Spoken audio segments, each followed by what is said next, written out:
Mano brangieji maltiečiai, šiandien ypatinga diena, žolinių šventė. Sveikinu Jūs šios prasmingos dienos progą, bet turbūt kiekvienas iš Jūsų paklausit, o kokia šiandien diena. Taip, šiandien yra ypatinga diena, tai yra Marijos dangun ėmimo šventė, mes liaudyje vadinam ją žolinė šventė. Šita tradicija yra nuo senų senovės, iš pirmųjų krikščionybės amžių atkeliavusi, kuomet Marijos kape buvo rasta aibė gėlynų rožių. Taip ir šiandien mes bažnyčiose šventinam gėlynus kaip gražiausią vaisių praeinančių metų.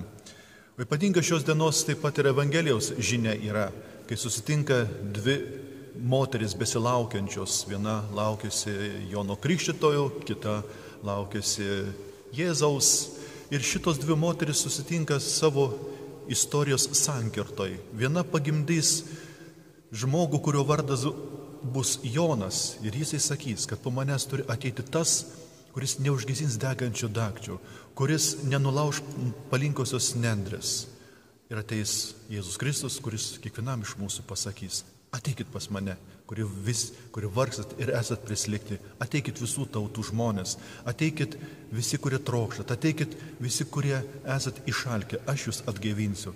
Todėl ir šiandien jūs, mėly savanoriai, mėly maltiečiai, kiekvienos jūsų rankos te būna pašventintos šios prasmingos dienos proga ir tegul kiekvienas jūsų darbas kaip gražiausias žiedas atnešamas viešpačiui tam, kad būtų palaiminta ir kad visus ateinančius metus vėl galėtumėt išmintingai tęsti savo pradėtus darbus.